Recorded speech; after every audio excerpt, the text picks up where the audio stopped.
We tend to investigate the 7 major chakras over and over again, and we talk about them and we explore them. It's really important to know that firstly, there are more than 7 major chakras, and secondly, there are literally hundreds of chakras all over. And what is a chakra? It is a gateway into the energy system. So in the same way as your house has many windows and energy can get into the house via those windows, but your house also has doors, and those are major entryways where actual people can walk through. And so it is with our chakra system. So the 7 major chakras are the 7 main doorways into the chakra system. And then you have many, many, many other chakras that are equivalent to big windows, little windows, tiny little crevices, but energy can get in through there, and energy does need to be adjusted there from time to time. And here now in Crystal Surgery 1, I want to talk about bilateral chakras and explain more about that. Now, you want to begin by looking at page 19 in the Complete Guide to Crystal Surgery and looking to see what I say about bilateral chakras there. And that is your first introduction to bilateral chakras, and you want to just understand what's on those pages in that explanation there, and then proceed to watching this. So bilateral chakras are where organs or limbs or joints are organized in matching pairs. So we have 2 sets of lungs, we have 2 eyes, we have 2 nostrils, we have 2 ears, we have 2 knees, we have 2 hip joints. These are all bilateral chakras. You want those chakras to be in harmony with each other. Now, for example, I noticed that when people were having LASIK surgery in the beginning, what would happen is for some people they would give one eye close vision and the other eye long distance vision. And both chakras would be spinning in the same direction. But with bilateral chakras, you actually need those chakras to be spinning towards each other. So with your eyes, if one eye is spinning this way and this eye is spinning this way, actually you should try this, because I just did this. Just try doing it to yourself and you'll feel a registration in your brain of, oops, going the wrong way. I actually felt that right now. Let me do that again.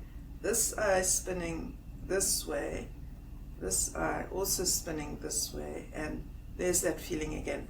Now I'm going to correct it, and I'm going to bring my fingertips in, and I'm going to spin both chakras towards each other. And there my brain feels different. Honestly, this is quite therapeutic. I recommend that you try it. I haven't tried this quite before, and I'm rather liking it. So I do recommend that you do this with me as I'm doing this in the video. Do it for yourself. There you go.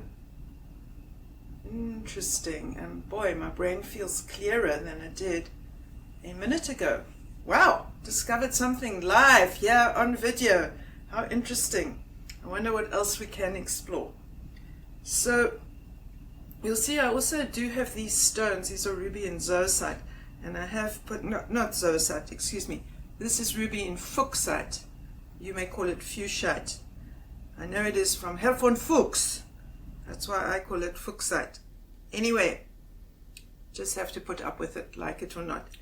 So I've put these here to represent the 5 lumbar vertebrae, because the vertebrae are also joints, and they also are bilateral chakras, because each side, so this side and then this side, they must be in harmony with each other. And of course we know how many people have spinal problems and get pressure on a nerve and get pulled over to one side in their back, and the back goes into spasm. And one of the things you can do is make sure that the bilateral chakras are spinning together, and it's a slightly different technique from, say, when you're working at the eyes. So let's go on up and work here on the bilateral chakras of the head, and we'll go and take a look. Okay, so there's a technique further on in the book that uses smoky quartz celestials, and I happen to have 2, and so I'm able to do this simultaneously. And It is for quietening the mind. It's a technique with the purple fluorite and the smoky quartz celestials. And there's quite a bit of procedure to that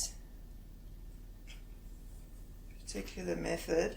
And I'm just going to pull out the bilateral chakra part, and we'll start here with the eyes. So I get the crystals over the eyes, and I'm going to point them slightly towards each other, and then I rotate the chakras to spin towards each other and make sure that they're balancing like that.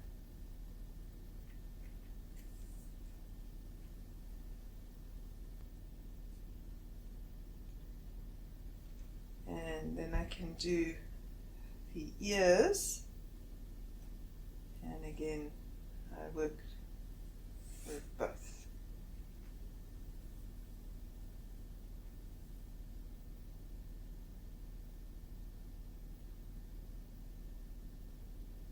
Simultaneously, because I can. Now, do I need to use these? No, I can use my wands, my basic ones, and people always want to know, do I need 2 basic ones? What they really mean is, do I have permission to have 2 basic ones?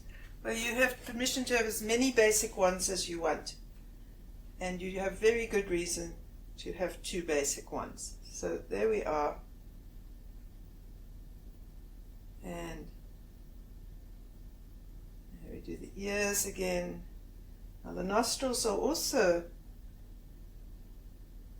involved here, and I've just got to see which way am I supposed to go. I'm supposed to point the points a little bit towards each other, and then this way to bring the nostrils into harmony with each other. And many people are breathing more on one side of the nose than the other. A few different reasons. Good. Very balancing, isn't it, Linda? Mm-hmm. Wow. Yeah, it's calming. It's nice when the parts of you are harmoniously pulling together instead of being a little out of kilter with each other.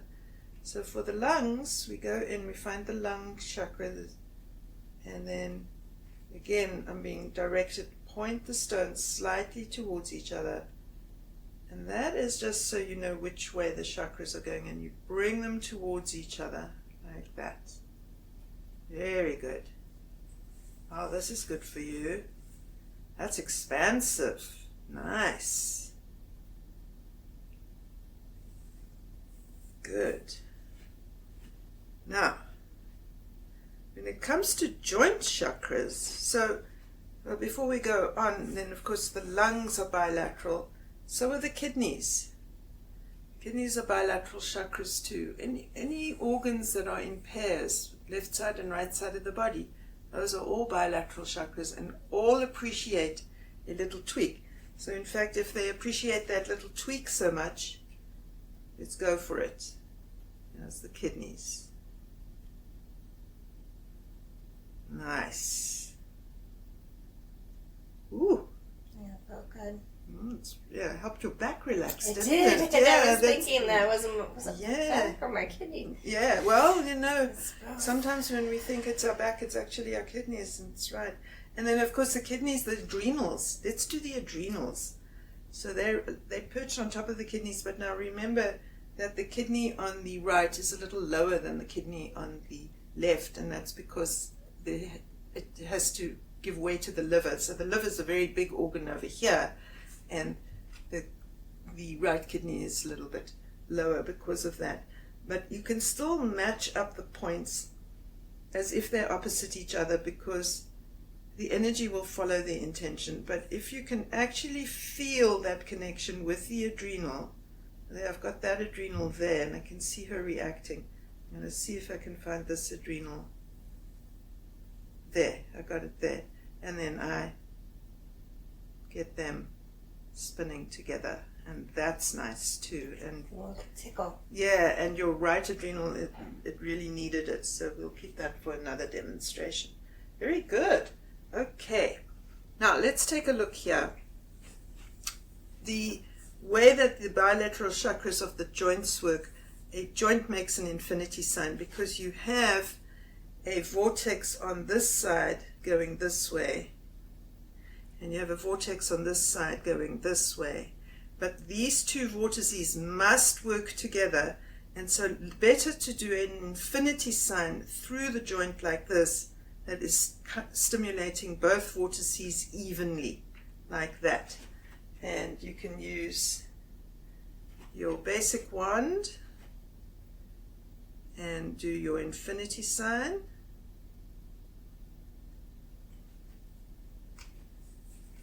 Through the joint.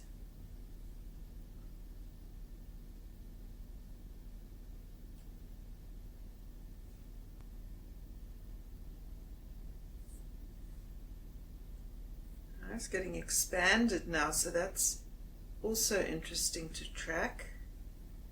Good. And then last one here. Very nice.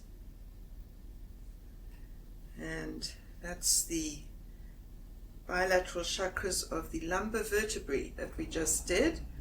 And for the knees, also an infinity sign. This would be hard to do 2 at a time here, but note how far you're going on the one side and then check what's happening on the other side, and it is a different loop, so I want to smooth it out and match it. Good. So that's the knees, and of course there's the ankles, and that's fairly straightforward, but the hip joints and the shoulder joints have to be done at an angle, and you want to follow the diagram in the book to see how to do that. Good. Nice. I can tell from the feel of Linda's joints in her knees and legs that she stands for her work some of the time, and that she can get out of balance because of that. So this was a very meaningful thing to do for her. And so you can use it in an evaluative way when you can really sense the track of the chakra, and that the chakra allows you to follow it with the wand to begin with before you actually start to manipulate and ask it to follow you and follow what you're showing it with the wand, rather than you tracking its movement. And you transition from the one to the other whenever working with chakras. You begin by just tracking what the chakra is doing, and then you move on to adjusting it and getting it to follow a slightly different trajectory if that's what's necessary. Excellent. There you are.